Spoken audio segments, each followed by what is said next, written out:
Selamat pagi, Prof.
Halo ya, bisa didengar suara saya?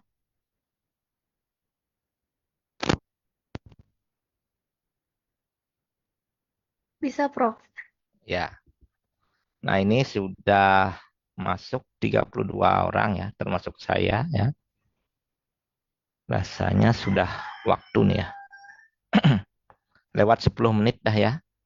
Ya, karena sudah waktu, sudah kita kasih longgar juga 10 menit, maka acara perkuliahan untuk perkuliahan yang kedua ya, yaitu mengenai daging dan sel otot penyusunnya eh, kepada adik-adik yang mendapatkan giliran untuk mempresentasikan materinya, saya persilakan untuk mempersiapkannya. Silakan ya.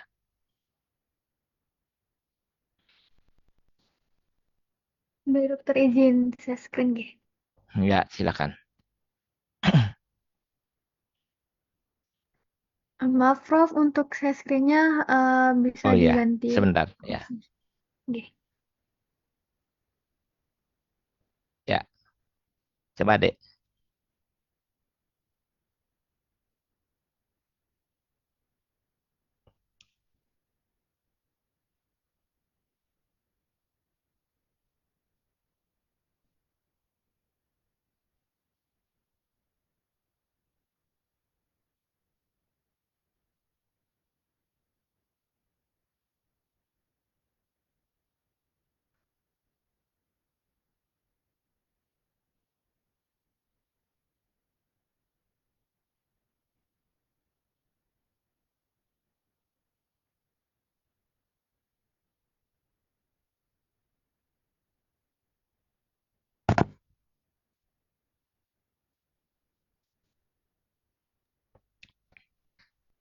Baik, Prof.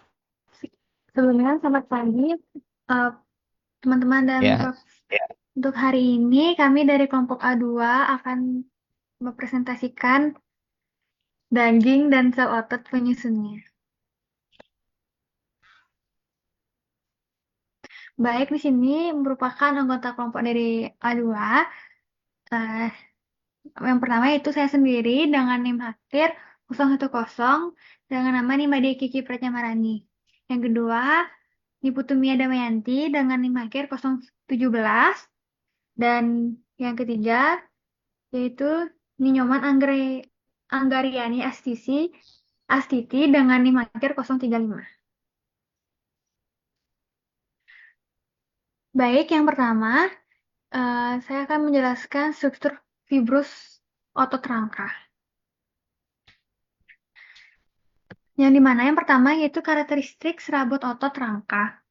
Serabut otot rangka memiliki banyak inti sel atau disebut multinukleat Panjang serabut otot bisa mencapai sekitar 4 cm dengan diameter antara 10 hingga 140 mikrometer. Kekuatan suatu otot tidak ditentukan oleh panjang serabutnya, melainkan oleh jumlah serabut otot yang menyusunnya. Pembesaran otot biasanya terjadi melalui hipertrofi, yaitu penebalan serabut otot, bukan melalui hiperplasia atau penebalan jumlah sel. Yang kedua yaitu susunan struktur otot. Secara struktural, otot rangka tersusun secara bertingkat dari struktur yang lebih besar hingga yang lebih kecil.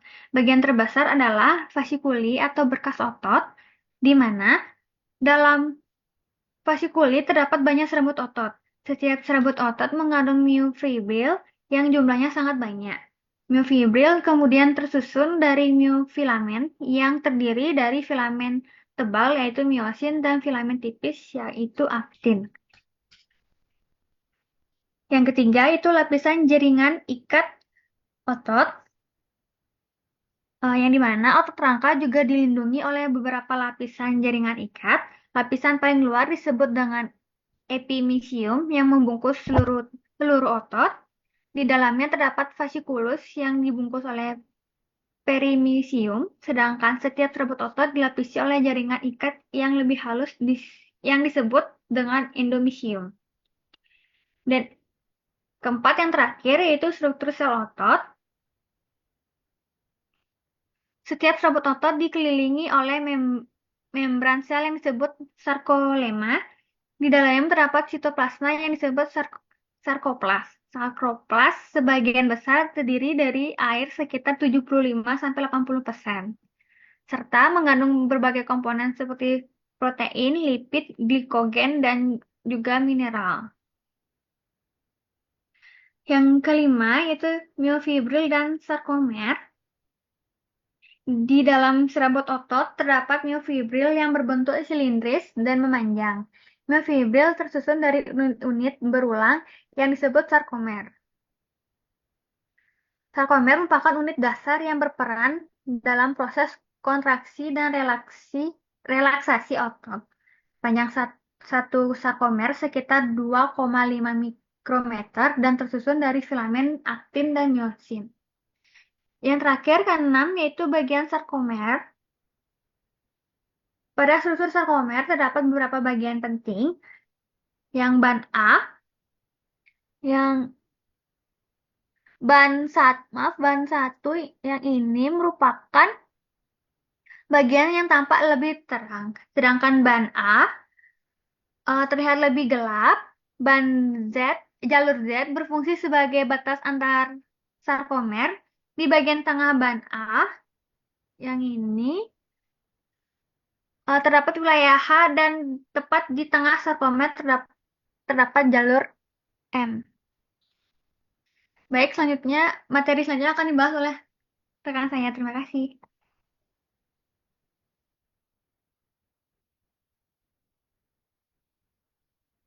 Baik, saya akan menjelaskan komposisi dan nilai nutrisi dari daging.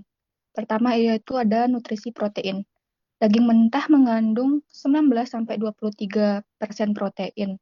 Sedangkan dalam 100 gram daging masak terdapat 25-30% protein. Protein daging merupakan protein yang berkualitas tinggi karena mengandung semua asam amino esensial yang memiliki nilai biologis tinggi dalam memacu pertumbuhan serta mudah dicerna dan diserap oleh tubuh.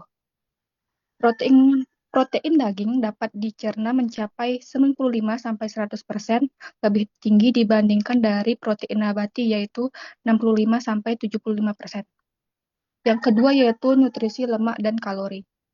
Kadar lemak tergantung lemak eksternal dan lemak intramuskuler atau marbling. Komponen lemak daging terdiri atas trigliserida, fosfolipida, kolesterol, dan vitamin larut lemak. Trigliserida sendiri mengandung asam lemak jenuh dan tidak jenuh. Pada daging ruminansia, lebih banyak mengandung asam lemak jenuh. Konsumsi dari lemak jenuh yang berlebihan dapat meningkatkan risiko dari penyakit jantung. Bisa di next.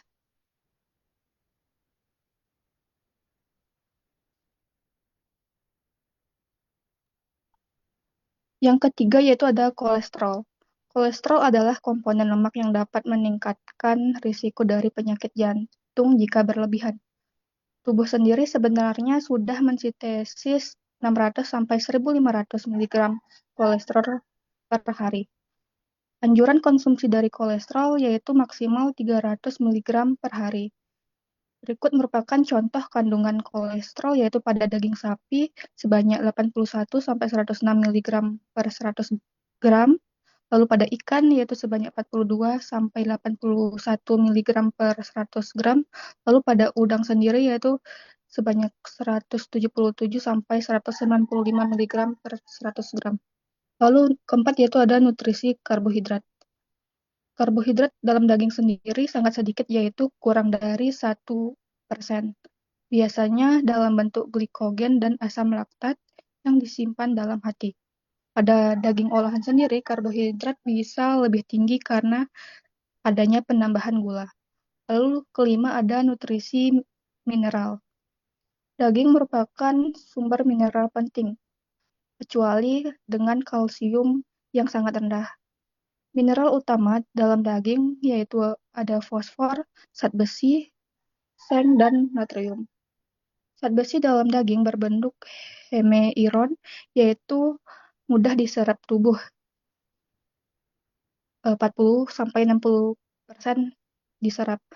Lalu berperan dalam pembentukan hemoglobin dan mioglobin dan pertumbuhan dan imunitas. Lalu keenam ada nutrisi vitamin.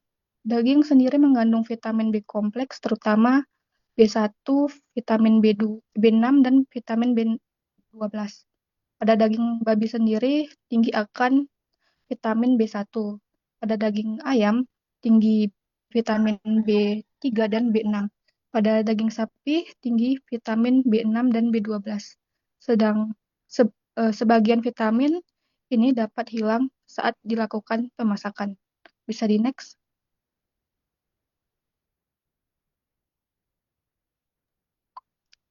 Lalu ketujuh ada nutrisi daging organ dan produksi daging proses. Daging organ seperti hati, ginjal, jantung, limpa, dan lain-lain mengandung protein, zat besi, dan vitamin A dan B kompleks. Pada produk daging olahan biasanya mengandung lemak dan kalori yang lebih tinggi, protein dan air yang lebih rendah, serta mengandung garam dan bumbu tambahan. Penyimpanan produk daging olahan biasanya pada suhu beku yaitu minus 16 derajat Celcius untuk menjaga komposisi nutrisi tetap stabil. Bisa di next.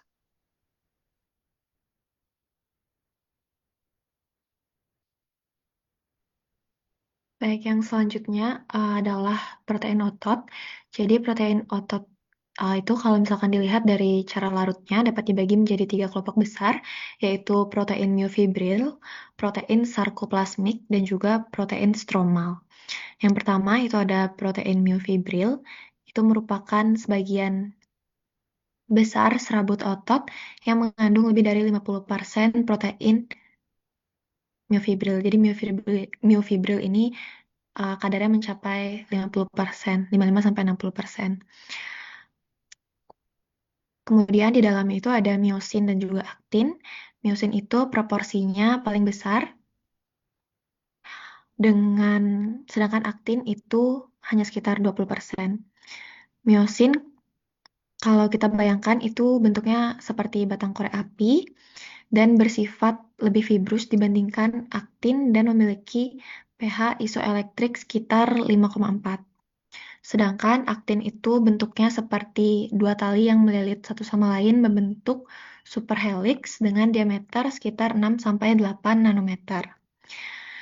Nah, selain dua protein utama tersebut, ada juga protein pengatur seperti tropomyosin dan troponin yang masing-masing menyumbangkan sekitar 5% dari protein myofibril. Nah, tropomyosin ini larut dalam air dan mudah bercampur dengan larutan garam. Sedangkan troponin itu tugasnya lebih spesifik, yaitu untuk menangkap ion kalsium agar otot itu dapat berkontraksi. Kemudian masih ada lagi protein lain seperti alfa-aktinin, beta-aktinin, titin, dan beberapa lainnya. Tetapi perannya sampai sekarang masih terus diteliti. Kemudian yang kedua itu protein sarkoplasmik, di mana protein ini sebagian besar terdiri dari enzim-enzim yang terlibat dalam proses glikolisis. Proporsinya mencapai 73%. Kemudian lalu kreatin kinase itu sekitar 9%. Enzim-enzim ini penting karena bisa bekerja dalam kondisi tanpa oksigen dan tugasnya itu menyediakan energi untuk kontraksi otot.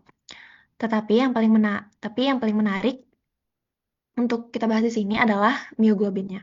Karena mioglobin ini yang membuat daging itu dapat berwarna merah dan dengan persentase sekitar 80 sampai 90%. Mioglobin ini tugasnya menyimpan oksigen di dalam otot dan warnanya bisa berubah-ubah tergantung kondisi zat besi yang ada di dalam cincin heminya.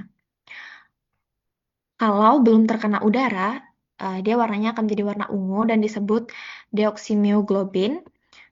Begitu terkena udara, sekitar 30 sampai 45 menit, zat besinya akan bereaksi dengan oksigen dan berubah menjadi oksimioglobin yang warnanya merah terang. Nah, inilah yang sering kita lihat di daging segar dan yang paling disukai oleh konsumen. Proses ini disebut bloom. Nah, tapi kalau oksigennya terbatas, misalkan dagingnya dikemas vakum atau dalam kemasan semi-permeable, zat besinya itu malah teroksidasi dan membentuk metmioglobin yang warnanya coklat dan terlihat kurang segar. Soal kadar mioglobin sendiri, ini dipengaruhi oleh, boleh di next slide, mohon maaf.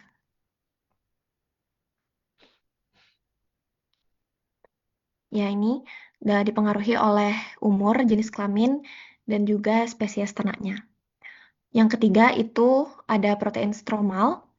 Ini adalah protein yang menyusun jaringan ikat yang tugasnya seperti penghubung dan pengikat antar bagian tubuh, mulai dari otot, tendon, tulang, pembuluh darah, sampai organ. Kemudian komponen utamanya itu ada 3, yaitu kolagen, elastin, dan retikulin. Kolagen adalah yang paling penting karena jumlahnya mencapai 20-25% dari total protein. Kemudian kolagen ini tersusun dari molekul-molekul tropokolagen yang saling tumpang tindih dan membentuk serabut.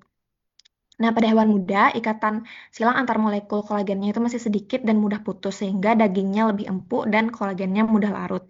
Tapi seiring bertambahnya umur, ikatan silang itu makin banyak dan makin kuat, sehingga kolagennya jadi sulit larut dan daging lebih alot. Kemudian ada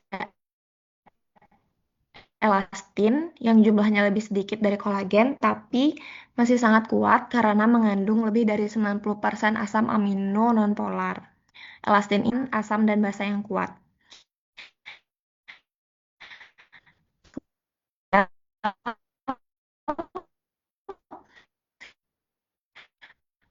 Pembuluh darah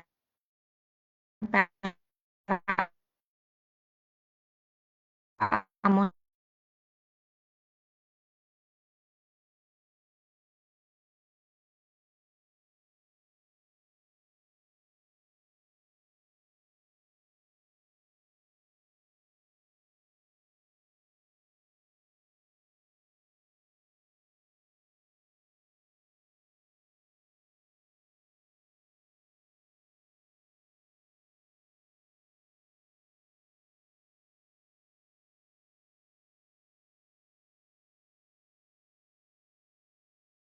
Jadi semakin tua hewan tersebut, maka makin tinggi kadar mioglobinnya. Contohnya yang saya berikan di sana itu veal atau sapi yang masih sangat muda, itu hanya mengandung 1-3 mg mioglobin per gram jaringannya. Sedangkan sapi yang sudah tua itu mencapai 16-20 mg per gramnya. Maka kalau diperhatikan warna daging itu semakin tua, maka semakin gelap dibandingkan sapi yang masih muda. Kemudian yang kedua itu ada spesies, di mana tidak semua hewan itu memiliki kadar mioglobin yang sama, tetapi seperti yang saya cantumkan itu, sapi dan domba memiliki kadar mioglobin yang paling tinggi, diikuti oleh babi, lalu unggas, dan ikan yang paling rendah. Kemudian faktor ketiga itu ada jenis kelamin, di mana pada umur yang sama hewan jantan itu punya kadar mioglobin yang lebih tinggi dibandingkan betina, namun untuk jantan itu yang sudah dikastrasi. Jadi hewan jantan itu cenderung menghasilkan daging yang warnanya lebih gelap. Yang keempat itu ada jenis otot, di mana otot paha itu memiliki kadar mioglobin yang lebih tinggi dibandingkan otot dada. Kemudian yang terakhir atau faktor kelima adalah aktivitas fisik, di mana otot yang lebih aktif bergerak itu membutuhkan lebih banyak oksigen sehingga mioglobinnya juga lebih tinggi. Contohnya itu adalah otot jantung, karena jantung itu bekerja keras terus-menerus tanpa berhenti, maka mioglobinnya itu relatif lebih tinggi dibandingkan otot lainnya. Boleh di next slide. Selanjutnya akan dijelaskan oleh rekan saya. Terima kasih.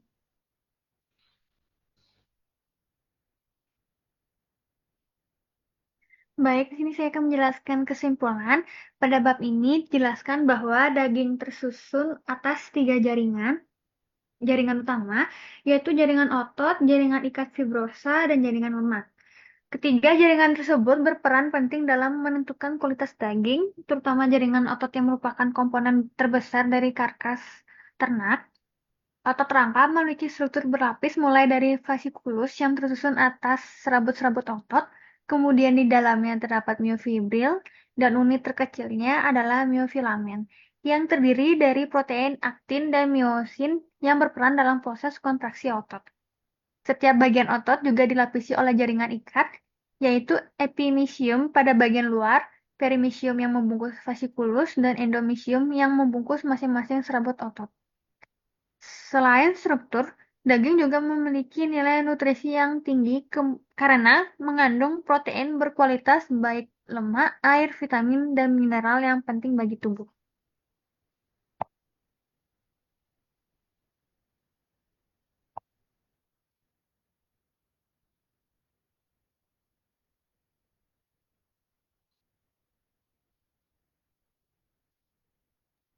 Baik, mungkin sekian presentasi dari kelompok kami. Kepada teman-teman yang ingin bertanya, dipersilakan untuk bertanya. Ya, sambil menunggu adik-adik dari temannya yang bertanya, ya saya kira materi ini sangat penting, terutama bagaimana peranan kita dari sisi apa namanya keilmuan kita ya di bidang kedokteran hewan untuk memberikan sumbangan untuk kesejahteraan manusia ya. Jadinya dengan mengetahui kandungan gizi daripada masing-masing daging dengan jenis spesies yang berbeda ini, kita bisa membantu mengarahkan, terutama sekali untuk pemenuhan-pemenuhan gizi secara khusus. Misalnya ada orang yang membutuhkan gizi dalam kandungan vitamin B1 yang tinggi, maka apa yang kita sarankan? Misalnya ya sumber bahan pangannya ya asal babi seperti itu. Kalau seandainya ada nanti orang membutuhkan kandungan vitamin B3, B6-nya yang tinggi, kalau ditanya di mana peran kita ya bisa kita sarankan untuk mengkonsumsi dari daging ayam. Begitu juga dengan daging sapi untuk komponen B6, B12. Jadinya di sana peranan kita membantu mengarahkan ketika misalnya ahli gizi atau apa yang membutuhkan komponen-komponen spesifik yang dibutuhkan untuk kesehatan manusia. Mungkin itu yang bisa saya tambahkan sedikit bagaimana pentingnya ilmu ini kita pelajari ya. Selanjutnya ke tahapan diskusi, saya persilahkan adik-adik ada yang mungkin bertanya silakan. Izin bertanya. Ya, silakan. Baik, sebelumnya perkenalkan saya Kania Paranita dengan NIM 23095111053. Izin bertanya tadi di PPT dan tadi sudah dijelaskan juga bahwa warna daging itu bisa berubah tergantung dengan kondisi atau kandungan mioglobinnya. Bisa jadi ungu, coklat, atau merah. Nah, kalau misalnya kita pergi ke pasar atau mungkin supermarket yang menjual daging, kemudian warnanya itu sudah coklat, apa itu ada artinya mungkin sudah tidak layak konsumsi atau bagaimana? Terima kasih. Ya, Baik, terima kasih Kania atas pertanyaannya. Apakah boleh langsung dijawab nggak, Dok? Coba dulu mungkin ada dua pertanyaan atau gimana ya, sambil Anda berpikir untuk memberikan ulasan. Ada Baik, yang bertanya yang lainnya lagi, silahkan. bagi Izin teman-teman bertanya. ya, Dera dipersilakan. Baik, sebelumnya perkenalkan saya Igista Yudera Puspitasari dengan NIM akhir 156. Tadi pada saat pemaparan terkait komposisi dan nilai nutrisi daging, sempat disebutkan bahwa daging ruminansia lebih banyak mengandung asam lemak jenuh. Mungkin bisa disebabkan mengapa hal tersebut atau faktor apa yang menyebabkan hal tersebut, dan kemudian apakah ini berkaitan dengan pakan yang dikonsumsi dari hewan tersebut. Mungkin sekian pertanyaan dari saya, terima kasih.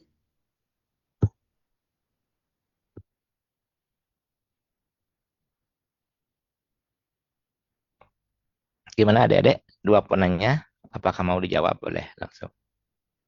Baik, mungkin satu pertanyaan lagi, Prof, supaya Ya, tidak.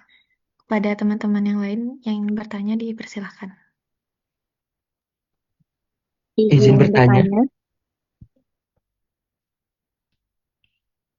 nah silakan, Dek. Siapa yang dikasih kesempatan temannya dulu?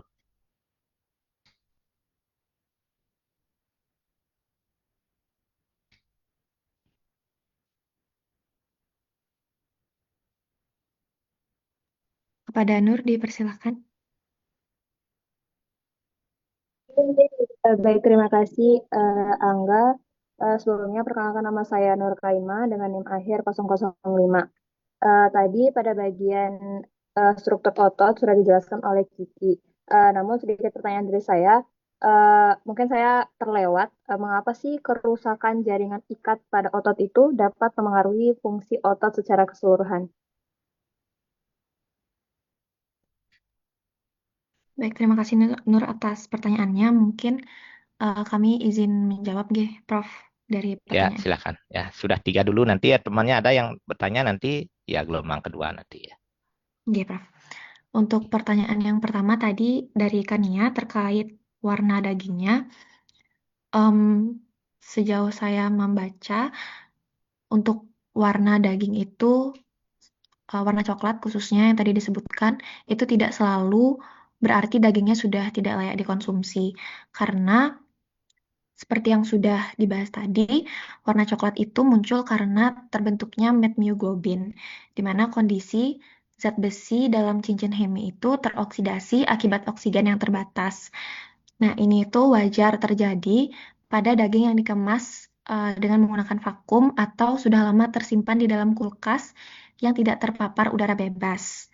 Jadi, warna coklat itu sebenarnya lebih ke perubahan kimia pada pigmen dagingnya saja, bukan otomatis menandakan dagingnya sudah busuk atau berbahaya.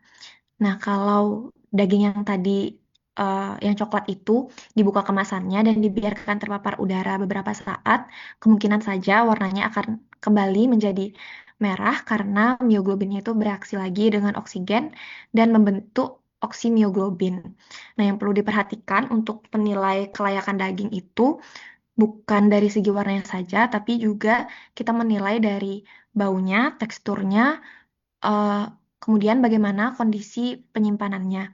Jadi kita tidak bisa langsung menyimpulkan bahwa oh daging ini tidak layak untuk dikonsumsi hanya dari warnanya yang sudah berubah menjadi coklat. Mungkin sekian dari saya jawabannya. Dari Prof, apakah ada tambahan? Nah, saya kira sudah benar jawabannya, Dek ya. Jadinya tidak bisa kita lihat dari warnanya saja, tapi sampai sebatas itu aja, coklat itu maksud saya ya.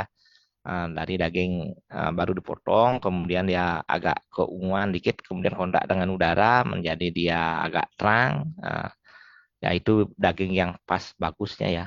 Ketika terbentuknya oksimioglobin, kemudian berlanjut lagi tereduksi menjadi metmyoglobin ya masih bagus. Artinya dari sisi warna mungkin tidak sebagus daripada oksimioglobin, tetapi dagingnya tidak rusak seperti itu. Tetapi kalau seandainya warnanya sudah menjadi cold myoglobin ya kekuningan, kebiruan seperti itu, ya itu pasti sudah rusak. Nah, tadi jawaban Dek juga sudah benar bahwa tidak semata-mata dilihat dari sisi warna untuk melihat daging itu baik dan buruk. Misalnya konsistensinya bagaimana, Anda tekan gimana, apakah masih padat elastis ataukah dia sudah berair seperti itu ya. Di samping juga yang lainnya dari sisi bau ya seperti itu. Nah, seperti itu udah benar deh jawabannya ya. Baik, terima kasih Prof atas tambahannya. Mungkin Ya. untuk pertanyaan selanjutnya akan dijawab oleh rekan saya. Baik, izin menjawab pertanyaan dari Dera, yaitu apa kandungan asam lemak pada hewan ruminansia apakah berkaitan dengan pakan yang dikonsumsi.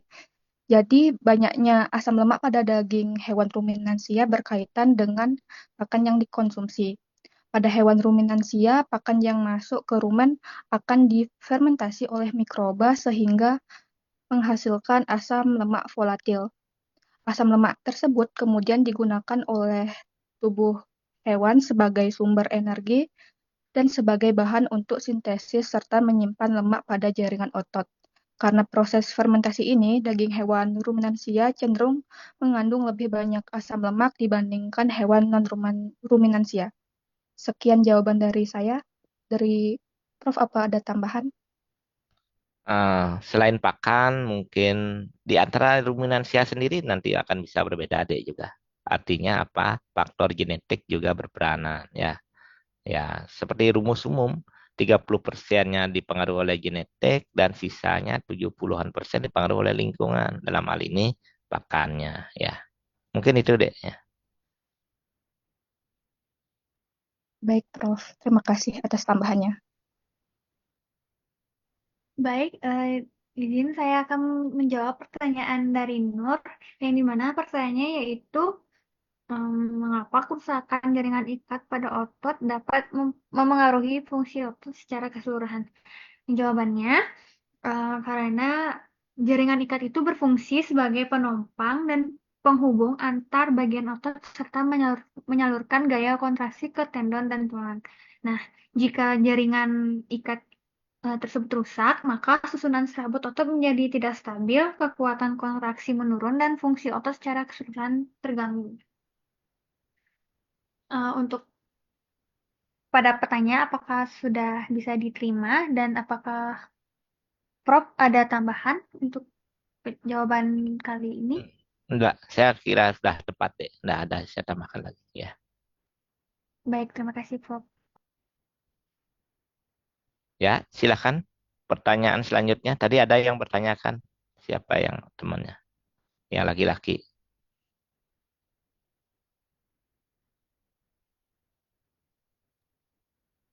Izin Prof, sekiranya tadi pertanyaan saya sudah sedikit terjawab oleh Oh Angga gitu. sebelumnya.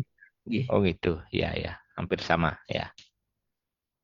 Silakan yang lainnya ada pertanyaan lagi, silakan.